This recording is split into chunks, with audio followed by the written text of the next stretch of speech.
रुद्रच्या हातावर पट्टी करून सुशीला देवीने घरातील मेडला रुद्रची रूम क्लीन करायला सांगितले.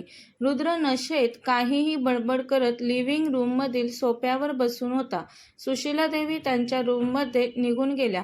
दुसऱ्या दिवशी सकाळी सुशीला देवी त्यांच्या रूममधून खाली आल्या. मंजू, रुद्रचा नाश्ता झाला का, त्यांनी विचारलं. मंजू म्हणाली, मॅडम, सर सकाळी पहाटेच घराबाहेर पडलेत. तो असंच वागणार मला हे माहीतच होतं. त्याची नशा उतरल्यावर तो नाही थांबणार इथे, त्या म्हणाल्या. मॅडम, पण सर काल कोणत्या तरी मुलीविषयी बोलत होते. तुम्हाला कळलं का कोणत्या मुलीविषयी सर बोलत होते ते? सुशीला देवी मंजूवर एक कटाक्ष टाकतात. तशी मंजू पटकन मान खाली घालते. मंजू होती तिथली नोकर, पण चौकशा करत अशी होती जशी ती त्या घरची मुलगी असल्यासारखी. सुशीला देवी म्हणाल्या, रुद्र बोलत होता कोणत्या तरी मुलीविषयी, पण ती मुलगी कोण आहे हे जाणून घ्यायला मीही उत्सुक आहे.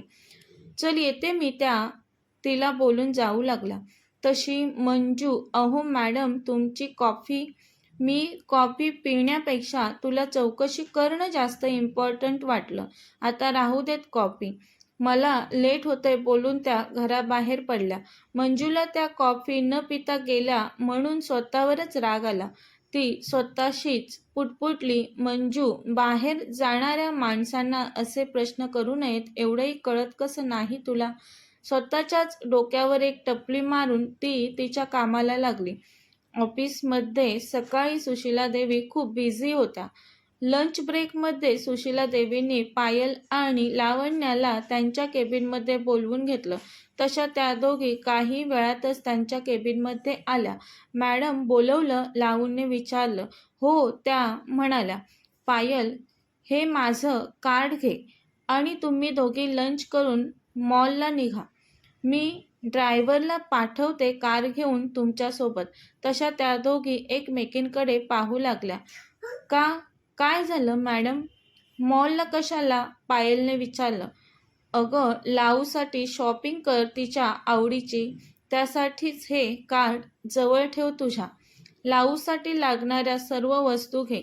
डेली ऑफिसमध्ये घालून येण्यासाठी छान कुर्ते घे तिला. तुलाही घे. तुमच्या शॉपिंग बॅग घेऊन ड्रायव्हर तुम्हाला घरी सोडेल. पायल तर खूप खुश होते. ऑफिसमध्ये न थांबता त्यांना शॉपिंगला जायला मिळणार म्हणून. पण लावण्या जास्त खर्च होईल असा विचार करून नको म्हणते लगेच. खर्च व्हायचा तर होऊ देत. तसंही तू परत करणार आहेस ना झालेला सर्व खर्च. झालं तर मग आता मी तुला उसने पैसे देते असं समज आणि तुझ्या पगारातून थोडे थोडे मला रिटर्न कर. ठीक आहे? सुशीला देवी लाऊला म्हणाल्या.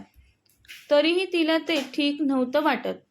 पण ती नाही बोलली त्यांना. कारण इतर ऑफिस स्टाफप्रमाणे त्या ऑफिसमध्ये छान टकाटक येणं गरजेचं होतं तिलाही. नाहीतर आज ना उद्या तिला तिच्या कपड्यांवरून, राहणीमानावरून काही ना काहीतरी बोलू शकतं कोणीही. म्हणून ती सुशीला देवींना आता थँक्स मॅडम म्हणते. बरं निघा आता लवकर, नाहीतर शॉपिंगला वेळ कमी मिळेल तुम्हाला, सुशीला देवी त्यांना म्हणाल्या. तशा त्या त्यांच्या केबिनमधून बाहेर पडल्या. काही वेळाने त्या दोघी कारमध्ये बसून एका मॉलजवळ आल्या. मॉल ऐकून माहिती होतं लावण्याला, पण मॉलमध्ये जाऊन कधी खरेदी केली नव्हती लावण्याने. काचेची उंच बिल्डिंग पाहून लाऊ पायलला म्हणाली, पायल चल इथून पुन्हा. मला भीती वाटते या बिल्डिंगच्या आत जायला. घाबरतेस काय? आणि इथून परत गेलो आपण तर मॅडम मला रागवतील. तुला काय बाई, काहीच बोलणार नाहीत त्या. तू नवीन आहेस ना मुंबईत म्हणून. अगं पण मी पहिल्यांदाच येत आहे अशा ठिकाणी. मला कसंसच वाटतंय. तू चल ग, मी आहे ना, तू फक्त माझ्यासोबत चाल. पायल तिला हाताला पकडूनच स्वतःसोबत ओढत नेते. शिट यार, माझी पर्स. अगं लावू, तू थांब इथे. माझी पर्स कारमध्येच राहिली वाटतं. पण इथे थांबून तू काय करशील? त्यापेक्षा तू वरती जा आणि काहीतरी पाहत बस. हे बघ, तू या लिफ्टने वरती जा, मी येतेच तुझ्या मागे. नाही हा, प्लीज पायल, मला नाही जमणार एकटीला, ती पायलला म्हणाली. आणि तिथून पायल मागे चालू लागली. घाईघाईत ती पायलच्या मागे येऊ लागली. काय करतेस? वेडी आहेस का तू? माझ्या मागे कुठे येतेस? पायल, पण मला एकटीला नाही जमणार. कसं नाही जमणार? लिफ्टमध्ये बटन्स असतात. तुला कुठे उतरायचं त्या फ्लोअरच्या नंबरचं बटन प्रेस कर. आली बघ लिफ्ट. तू 3ऱ्या फ्लोअरला थांब. मीही अशी गेली आणि अशी आली. बोलून आलेल्या लिफ्टमध्ये पायल लावूला हाताला पकडूनच पटकन आत ढकलते आणि ती पुन्हा लावण्याकडे न पाहताच तिची पर्स आणण्यासाठी घाईघाईत तिथून निघून जाते. पण लिफ्टमध्ये लावण्या एका व्यक्तीला जोरदार धडकते. तसा तो बाहेर येता येता पुन्हा आतमध्ये ढकलला गेला. त्याच्या कपाळावर आठ्या पडल्या. तिच्या कपाळाला त्याची भारदस्त छाती जोरात लागली. तशी ती मागे झाली. ती कळवळली. डोक्यातील काही केस तुटल्याची वेदना झाली तिला. पण त्याच वेळी लिफ्ट पुन्हा बंद होत होती म्हणून त्याने तिचा हात पकडून तिला पुन्हा जवळ ओढलं. व्हॉट्स रॉंग विथ यू? तो अतिशय चिडून म्हणाला. ती तर अतिशय घाबरलेली. तिला काय करायला पाहिजे काहीच सुचत नव्हतं. खूप गोंधळली ती. भीतच तिने पाणवल्या डोळ्यांनी सॉरी बोलून त्याची माफी मागितली. पण तो त्याच्याच ॲटिट्यूडमध्ये होता. तो तर तिच्याकडे बघायला सुद्धा तयार नव्हता आणि ती घाबरलेल्या सशासारखी थोडीही नजर वर न करता खाली मान घालून उभी होती. त्याच्या फोनची रिंग झाली आणि तो कॉलवर बोलू लागला. तेव्हा तिने चोरून तिरक्या नजरेने हळूच त्याच्याकडे पाहिलं. तो एकदम रुबाबदार दिसला तिला. तो त्याच रुबाबात कॉलवर बोलत लिफ्टमधून बाहेर पडला. ती त्याच्या मागे हळूच कासवाच्या गतीने बाहेर पडली. तो मात्र ताड मोठी पावलं टाकत त्याच्या कारमध्ये बसून निघून सुद्धा गेला. तोच होता तो. हो, तुम्ही समजता तोच, द रुद्र किर्लोस्कर. लावू विचारात हरवली त्याच्या. कोण असेल तो? किती विचित्र होता. किती चिडून बोलला माझ्याशी. जाऊ देत, कोणी का असेना. मी सॉरी म्हटले त्याला. बहुतेक घाईत असेल म्हणून मला जास्त काही बोलला नसेल. नाहीतर बापरे, किती राग आला होता त्याला. वाचले मी. हे काय लावू? तू इथे काय करते? तुला मी लिफ्टने वरती जायला सांगितलं होतं ना? पायल पर्स घेऊन आल्यावर तिला लिफ्टजवळ उभी पाहून तिने विचारलं. तिने पायलला सांगायचं टाळलं. हिला सांगितलं तर ही काय विचार करेल माझ्याविषयी असा विचार करून. पण मी हिला अगोदरच म्हटलं होतं मला एकटीला नाही जमणार, तरी गेली मला लिफ्टमध्ये एकटीला सोडून. लावू मनात बोलली. अगं, मी पुन्हा आली इथेच. मला एकटीला जायला नको वाटलं, ती पायलला बोलली. धन्य आहे बाई तुझी. एवढं घाबरून राहिलीस तर कसं होईल? बरं, चल आता. त्या दोघी लिफ्टमध्ये शिरल्या. पायल लावण्याला संपूर्ण मॉल फिरवत होती. तिच्यासाठी वेगवेगळे कुर्ते खरेदी केलेले. पायलने स्वतःसाठीही काही कुर्ते खरेदी केले. लावूसाठी लागणाऱ्या वस्तूंची शॉपिंग करणं चालूच होतं अजून. इकडे त्याने लगेच ऑफिस गाठलेलं. कारमध्येही त्याच्या डोक्यात तिचेच विचार चालू होते. ऑफिसमध्ये त्याच्या केबिनमध्ये येऊन बसताच तो पुन्हा तिचाच विचार करू लागला. कोण असेल ती मुलगी? समोरचंही तिला दिसू नये का? इतकी वेंधळी कोणी कसं असू शकतं? दिवसा इतक्या उजेडातही धडकते ती एखाद्या व्यक्तीला. नॉनसेन्स. जाऊ देत, तो मनात बोलला. धडकलेली ती त्याला तेव्हा त्याच्या छातीवर तिचं डोकं आदळलेलं. तिथे त्याचा हात आता आपसुकच गेला आणि त्याने त्याच्या शर्टकडे पाहिलं. त्याच्या शर्टच्या बटनावर तिचे काही केस अडकलेले ते पाहून पटकन तो ते केस बाजूला करू लागला. पण ते केस इतके लॉंग होते ते पाहून त्याला कोणाची तरी आठवण झाली. ती होती का ती? एक क्षण त्याच्या मनात तिचा विचार आला. नाही, असे लांब केस कित्येक मुलींचे असतात. मी तिचा जास्त विचार करत असतो म्हणून मला कदाचित असं वाटत असेल, तो स्वतःशीच बोलला. नक्की ती मुलगी कोण होती या विचारात तो अस्वस्थ झाला आता. त्याने तिच्याकडे पाहिलंही नव्हतं लिफ्टमध्ये ती कोण होती ते. पण मनातून सारखं असंच वाटत होतं, तीच होती का ती? ऑफिसमध्ये त्याची जास्तच चिडचिड होत होती. त्याचं मन तिचा विचार करत होतं. तीच असेल ती, असंच राहून राहून त्याला वाटत होतं. तिचेच केस एवढे लांब होते, पण बुद्धी त्याच्या मनातील विचारांना विरोध करत होती, ज्यामुळे तो सगळ्यांना रागवत सुटलेला होता. त्याची इम्पॉर्टंट मीटिंग कॅन्सल करतो तो. तिच्या विचारात त्याचं मन कशातच लागत नव्हतं. लावण्या बस आता आणखी नको शॉपिंग म्हणत असताना सुद्धा पायलने खूप सारी शॉपिंग केलेली लाऊसाठी. त्यांनी शॉपिंग बॅग्स कारमध्ये ठेवल्या आणि त्या घरी निघाल्या. घरी आल्यावर पायल बोलली, ए लावू, हा ड्रेस ट्राय कर ना, बघ किती भारी कलर आहे याचा. नको, राहू देत ग, मी थकले खूप मॉलमध्ये प्रत्येक ड्रेस ट्राय करून. अशी कशी ग तू लगेच थकतेस? शॉपिंग म्हणजे मुलींच्या आवडीचा विषय असतो. अगं मग केली की आपण शॉपिंग, लावू म्हणाली. केली आपण शॉपिंग, पण कितीही केली शॉपिंग तरी मन थोडंच भरतं. बरं जाऊ देत, तुला नाही कळणार काही. मी पण कोणाशी बोलते? काडीचा इंटरेस्ट नसणाऱ्या तुझ्याशी. तसं नाही ग पायल, पण आपण केवढी शॉपिंग केली. एवढे पैसे मला रिटर्न करायचे आहेत मॅडमना, शिवाय बाकी खर्च आहेच की. हे बघ, तू असं बोलत आहे जसं की उद्याच तुला मॅडमला पैसे द्यायचे आहेत. मॅडमनी सांगितलं आहे तुला जमेल तसे थोडे थोडे पैसे दे तू त्यांना. बरं लावू, तो फोन तरी चालू कर. करते ग, एवढी का घाई करत आहेस? आपण आता स्वयंपाकाचं पाहूयात का? लावू, एकच डाळ खिचडी बनवूयात. जोडीला पापड, लोणचं घेऊ थोडं. मला आता स्वयंपाक करायला फार कंटाळा आलाय बघ. ठीक आहे, डाळ खिचडी बनवू. पण ते बनवण्यासाठीही किचनमध्ये जावं लागेल. चल, आधीच उशीर झालाय आपल्याला घरी यायला. ए लावू, प्लीज तू ये ना इथे त्याआधी. तुझा मोबाईल ऑन कर पहिला. बरं तू ऐकणार नाहीस फोन चालू केल्याशिवाय. हा, मग आता कशी बोललीस? आता खरी मैत्री झाले आपली. तू ओळखू लागले मला थोडं थोडं, पायल बोलली तिला. हा घ्या मॅडम फोन. लावू पायलच्या हातात फोन देत म्हणाली. तुझा फोन आहे, तू कर ना ऑन. लावू फोन ऑन करते. तशा त्या दोघी एकमेकींच्या फोनमध्ये त्यांचे नंबर सेव्ह करतात. मॅडमना फोन कर या फोनवरून. त्यांना सांग आपण घरी पोहोचलो, पायल लावूला म्हणाली. ती लगेच बरं म्हणून पायलच्या मोबाईलमधील मॅडमचा नंबर तिच्या मोबाईलमध्ये सेव्ह करते आणि सुशीला देवींना कॉल करते. हॅलो मॅडम, मी लावण्या बोलते.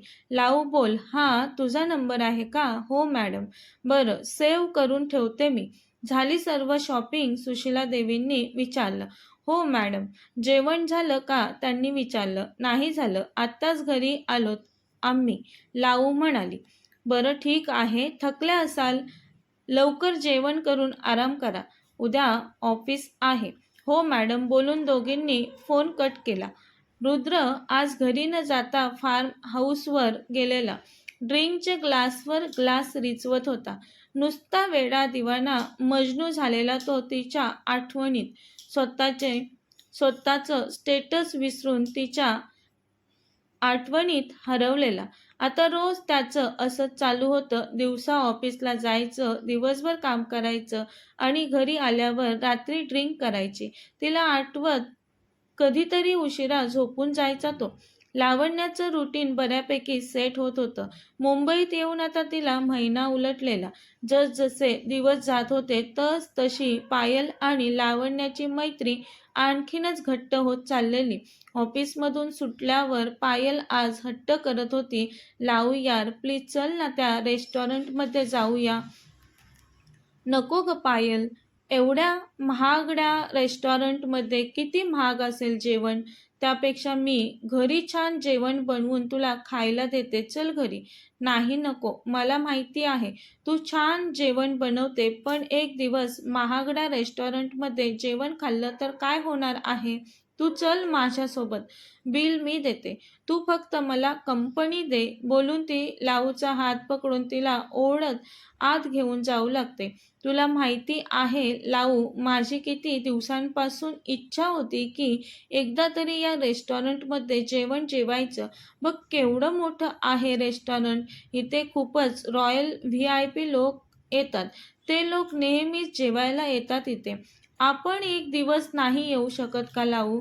काय आणि किती ते पैसे पैसे करायचे, एक ना एक दिवस जायचंच आहे. त्या आत आल्यावर एका टेबलवर बसतात. त्याच रेस्टॉरंटमध्ये आज रुद्र पण डिनरसाठी आलेला, पण तो प्रायव्हेट रूममध्ये बसून जेवण करत होता. या दोघी जेवण जेवत असताना राहून राहून बड्या बापाची काही मुलं लावण्याकडे अतिशय घाणेरड्या नजरेने पाहून तिला काही वाईट इशारेही करत होते. ते पाहून लाऊ जास्तच घाबरते, पण ती पायलला काहीच बोलली नाही. तिला माहिती झालेला पायलचा स्वभाव, ती लगेचच त्या मुलांसोबत भांडायला गेली असती आणि तेच लावण्याला नको हवं होतं. ती पायलला सतत पायल चल ना लवकर जाऊया घरी म्हणत होती. लाऊ तू अशी काय करते? पहिल्यांदाच आले मी या रेस्टॉरंटमध्ये, तर जेवण तर एन्जॉय करू देत मनासारखं. छान आहे ना इथल्या जेवणाची चव, उगाच नाही इथे एवढं महाग मिळत जेवण. त्यांचं जेवण होत आलेलं त्याचवेळी पायलचा फोन वाजला. हॅलो, हां बोला बाबा. काय काय झालं? आईला ॲडमिट केलंय आईला? तिला मायनर अटॅक आला. कसं काय? केव्हा? बोलता बोलता पायलच्या हातातून फोन पडला. ती रडायला लागली. पायल काय झालं? लाऊने विचारलं. लाऊ मला लगेच निघायला हवं. माझ्या आईला मायनर अटॅक आलाय. तिला ॲडमिट केलंय गं. माझी खूप आठवण येते तिला, बाबा म्हणाले. सारखं सारखं पायलला बोलवा बोलत आहे ती. हे घे माझं कार्ड, पैसे पे कर आणि टॅक्सी पकडून तू घरी जा. अगं पण पायल तू एकटी, लाऊ बोलली. तू माझी काळजी नको करूस, मला आहेच सवय या सगळ्याची. माझ्या मनावर आईच्या आजाराचा ताण असला तरी मी जाईन व्यवस्थित. तू नीट जा. पायल तिच्या दुःखात रडत पण मैत्रिणीच्या काळजीत बोलून निघून जाते. पायल गेल्यावर लावण्य त्यांच्या जेवणाचं बिल पायलच्या कार्डने पे करते. जोडी तुटली. जोडी तुटली. ती बड्या बापाची मुलं मुद्दाम लाऊला ऐकायला जाईल एवढ्या आवाजात बोलली. ती जशी तिथून बाहेर पडू लागली तशी ती 3 मुलं त्यांच्या खुर्चीतून लगेच उठून तिच्या मागोमाग आले. रेस्टॉरंटमध्ये जाताना पायलसोबत आत गेली, पण बाहेर येताना गोंधळलेली ती. पार्किंग एरियामध्ये पोहोचली, पण तिथे चारी बाजूला खूप साऱ्या गाड्या पार्क केलेल्या. ती गोंधळलेली असल्यामुळे नक्की एक्झिट पॉईंट कुठे आहे काहीच तिच्या लक्षात येईना. तिच्या मागे मुलं लागलेली, म्हणूनच ती घाईघाईत पळतच तिथून बाहेर पडण्याचं पाहत होती. त्याचवेळी रुद्र कॉलवर बोलत तिथून जाण्यासाठी निघालेला, तर ती अचानक त्याला जोरदार धडकली. त्याच्या हातातील महागडा मोबाईल जमिनीवर पडतो. त्याचा राग तर आता 7व्या आसमानावर होता. स्टुपिड गर्ल, तो मोठ्याने ओरडला. ती गोंधळून भीतीने त्याच्याकडे पाहते. त्याचा रागीट चेहरा पाहून तिला तर काहीच सुचत नव्हतं. तिने भीतीने सरळ गच्च डोळे मिटून घेतले. कपाळावर घाम जमा झालेला तिच्या. शरीर थरथरू लागलं. श्वासांची गती वाढलेली. मनात हे तेच लिफ्टमधले ती पुटपुटली. तिची अवस्था भित्र्या सशागत झालेली. त्याची नजर तिच्यावर पडली आणि तो तर तिला बघून जागीच खिळला. वेड्यासारखं हरवला तो तिच्यात. काही क्षण उलटले तरी त्याचा आवाज येत नव्हता. म्हणून तिनेच काही वेळापूर्वी गच्च मिटून घेतलेले डोळे हळूवार उघडले आणि त्याच्याकडे पाहू लागली. एका क्षणात हार्ट बीट स्किप झाल्यासारखं झालं त्याला. कारण आज तो तिला अगदी जवळून पाहत होता. अगदी जवळून तिचं निरागस आणि अस्सल सौंदर्य आणि तिचे बावरलेले काळेभोर मीनाक्षी नेत्र या क्षणी मनाचा ठाहो घेऊन गेले त्याच्या. साध्याशा पिंक कलरच्या पंजाबी ड्रेसमधील लाऊ पाहून त्याला अतिशय आनंद झाला. त्याच्या मनाला तिची मोहिनी तर आधीच पडली होती. खूप इच्छा होती त्याची तिला मनापासून समोरून पाहण्याची, पण ती त्याच्या घरातून निघून गेलेली म्हणून तो तिला पाहू शकला नव्हता. आता तो तिला अगदी जवळून वेड्यासारखं न्याहाळत होता. तिचं ते निखळ सौंदर्य त्याला वितळवून टाकत होतं. खूपच रागीट, सनकी, तापट डोक्याचा होता तो. पण आता तिला निरखून बघत असताना त्याची नजर भावनिक झाली होती. ती त्याची माफी मागू लागली. "प्लीज माफ करा सर मला. ते चुकून धडकली मी तुम्हाला." आताही बोलताना तिचे डोळे पाणवलेले. तो मात्र काहीच न बोलता सुन्न झाल्यागत एकटक तिच्याकडे पाहत होता. तशी ती गोंधळून इकडे तिकडे पाहू लागली. "काय अजीब आहेत हे," मनात बोलली. "तुमचा फोन," म्हणत जमिनीवर पडलेला त्याचा फोन पटकन उचलून त्याच्यासमोर पकडते. "सर तुमचा फोन," म्हणते ती त्याला. तसा तो भानावर येतो आणि तिच्या हातातून फोन घेतो. खरं तर ती रस्ता चुकलेली. तिथे त्या दोघांच्या व्यतिरिक्त तिसरं कोणीही नव्हतं. कुठे जावं तिला काही सुचत नव्हतं. भीतीने ती जास्तच घामाघूम होत होती. तिला इतकं घाबरलेलं बघून रुद्र म्हणाला तिला रिलॅक्स. त्याला वाटलं की त्याच्या घरी राहत होती ती, तर ती त्याला ओळखत असावी. पण आता तिच्याकडे पाहून ती त्याला ओळखत नाही याची खात्री पटली त्याची. तिने त्याला नव्हतं ओळखलं. फक्त लिफ्टमधल्या धडकेत तिने चोरून त्याच्याकडे पाहिलं होतं. मी पुन्हा त्याच व्यक्तीला धडकले म्हणून ती जास्तच घाबरलेली. तरीही ती त्याच्याकडे आशेने बघू लागली. "सर प्लीज मला मदत करू शकता का तुम्ही?" ती ओढणीने तिच्या कपाळावरील घाम पुसत हळू आवाजात अदबीने म्हणाली. "काय मदत हवी आहे?" त्याने विचारलं. ते मला इथून बाहेर कसं पडायचं ते सांगता का? प्लीज, मला काहीच कळत नाही." तसं त्याने एक भुवई उंचावून तिच्याकडे पाहिलं. ती त्याच्या नजरेला नजर मिळवत नव्हती हे आलं त्याच्या लक्षात. तो बोलला, "त्या तिकडे एक्झिट गेट आहे." त्याने बोटाने इशारा करत सांगितले. ती त्याने दाखवलेल्या एक्झिट गेटकडे वेगाने पळत जाऊ लागली. तो तिच्याकडेच पाहत विचार करत होता की ही इतक्या वेगाने का पळत गेली असेल. त्यालाही पाहायचं होतं ती कुठे जाते ते, म्हणून तो तिच्या मागे जाऊ लागला. तिच्यासाठी तो मागील कित्येक दिवसांपासून तडफडत होता. आता असंच थोडं जाऊ देणार होता तिला तो. ती कुठे राहते हे जाणून घेणार होता तो. तेव्हाच 2-3 मुलं तिच्या मागे वेगाने पळताना दिसली. "कुठे गेली ही मुलगी लगेच?" त्यातील एक मुलगा म्हटला. "कुठे जाणार? जाऊन असेल इथेच कुठेतरी." "तू पाहिलं नाहीस का? आपण तिच्याकडे पाहत होतो तर ती किती घाबरलेली." "मला तर वाटतंय ती पहिल्यांदाच आली असावी रेस्टॉरंटमध्ये." दुसरा मुलगा म्हणतो. "गावाहून आली असावी. तिच्याकडे पाहून वाटत नव्हतं की ती इथली असेल." "अरे चला लवकर, आपल्या हातून निसटण्या अगोदर तिला पकडूया." "हो, चला लवकर, तिला पकडायला हवं आपल्याला. नाहीतर आयती आपल्या हातातील शिकार जाईल. आज रात्रीची सोय याच रेस्टॉरंटमध्ये होईल आपली."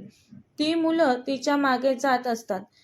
त्यांचं बोलणं ऐकून इकडे रुद्रच्या कपाळावर अतिशय रागाने आठ्या जमा होतात. तोही त्या मुलांच्या मागे धावतो. त्या मुलांनी तिला गाठलेलं. तिथे जास्त आवाज नको म्हणून एक जण पटकन तिच्या नाकावर रुमाल पकडतो. तशी ती लगेच बेशुद्ध होते. मदतीसाठी ती मोठ्याने ओरडू शकली नव्हती. तो मुलगा तिला घेऊन वळला तर समोर त्यांचा बाप रुद्र उभा होता. ती मुलं जे काही करत होते ते सर्व रुद्र पाहत होता. "कुठे घेऊन चाललात हिला?" रुद्रने त्याच्या जबरी आवाजात विचारलं त्यांना. समोरचा व्यक्ती जास्त पॉवरफुल वाटत होता त्यांना, तरी ती मुलं चिडली. एक जण म्हटला, "तुझी गर्लफ्रेंड आहे का ही? उगाच हिरो बनायला जाऊ नकोस. गप गुमान आमच्या रस्त्यातून बाजूला हो." रुद्रने धारदार नजर त्यांच्यावर रोखून धरली. "नाही होणार बाजूला. काय कराल?" रुद्र पुन्हा त्याच्या जबरी आवाजात बोलला. तशी ती मुलं एकमेकांकडे पाहून विचित्रपणे हसू लागली. तुला माहीत तरी आहे का तू कोणाच्या नादी लागत आहेस? त्यातील एक जण म्हटला. प्रकाश, हिला ठेव खाली. याची हिरोगिरी उडवायला हवी पहिली. लाऊला जमिनीवर ठेवून ते तिघे एकसाथ रुद्रच्या अंगावर धावून येतात. रुद्र तर एकाच झटक्यात तिघांना जमिनीवर पाडतो. रुद्र रागाने खूप खूप मारतो त्यांना. तो सर्व गोंधळ पाहून रेस्टॉरंटमधील मॅनेजर धावत रुद्र जवळ येतो. सर, सर काय झालं? तुम्ही एवढे का चिडलात? मॅनेजर रुद्रला विचारतो. ही मुलं या मुलीला किडनॅप करून घेऊन चाललेली, रुद्र मॅनेजरला बोलतो. तसा मॅनेजरही 2-3 लाथा प्रत्येकाला घालतो. ती मुलं आता त्याच्याकडे दयेची भीक मागत असतात. रुद्र पोलिसांना इन्फॉर्म करून त्या तिघांना पोलिसांच्या ताब्यात द्या मॅनेजरला सांगून आता तो लाऊला त्याच्या मजबूत 2 हातांवर उचलून घेतो आणि तिथून निघून जातो. ती अजूनही बेशुद्धच असते. तो जे दृश्य पाहत होता त्यावर शिवाचा विश्वासच बसत नव्हता. शिवा धावत पळतच आलेला. बॉस, काय झालं? तुम्ही ठीक आहात ना? हो, मी ठीक आहे, बोलून तो लावण्याला त्याच्या मजबूत 2 हातांवर उचलून कारकडे निघालेला. ते पाहून शिवाच्या मनात विचार चमकून गेला की मी ज्यांना समोर पाहत आहे ते नक्की माझेच बॉस आहेत ना? रुद्रने तिला कारमध्ये बसल्यावर त्याच्या मांडीवरच बसवलेलं. शिवा, हॉस्पिटलमध्ये चल, तो बोलला.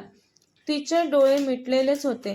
तिच्याकडे कोणी इतकं वेड्यासारखं पाहत आहे याची काहीच कल्पना नव्हती तिला. तो मात्र त्या नाजूक सुंदर बाहुलीकडे पापणी न लावता बघतच बसला. केव्हाच तिला मांडीवर मिठीत घेतल्यासारखं घेऊन बसलेला तो. खूप वेळाने तिच्या दाट, झुपकेदार मोरपिसासारख्या पापण्यांची हालचाल झाली. हळूवार डोळे उघडून तिने समोर पाहिलं. तो एकटक तिच्याकडे अतिशय जवळून बघत असल्यामुळे तिची नजर त्याच्या तपकिरी डोळ्यांना जाऊन भिडली. पण तिने डोळे पुन्हा मिटले. तसं त्याने तिला हृदयाजवळ कवटाळून मिठीत जवळ घेतलं. तिच्या हृदयाची होणारी धडधड तो ऐकत होता. समोर कार ड्राईव्ह करणारा शिवा बॉसला एका मुलीला मिठी मारताना पाहून त्याचा त्याच्या डोळ्यांवर विश्वास बसत नव्हता. कसं शक्य आहे? हे नक्की माझेच बॉस आहेत ना? या तापट सनकीसोबत त्या मुलीचं आयुष्य? हाच एक प्रश्न त्याला पडलेला. शिवा कायम त्याच्यासोबत असायचा, पण आजपर्यंत एखाद्या मुलीला मिठी तर दूरच, पण साधं तो मुलींकडे पाहतही नव्हता हे शिवाला माहीत होतं. राहून राहून त्याच्या मनात हेच येत होतं. कसं शक्य आहे हे? बॉस आणि एका मुलीला मिठी मारत आहेत. हॉस्पिटल आलं तसा तो तिला उचलून घेऊनच उतरला. थेट हॉस्पिटलमध्ये गेला. डॉक्टरांना अगोदरच इन्फॉर्म केलेलं त्यामुळे त्याच्याजवळ डॉक्टर पळतच आले. त्यांनी तिला तिथल्या बेडवर ठेवलं आणि डॉक्टरांकडे पाहिलं.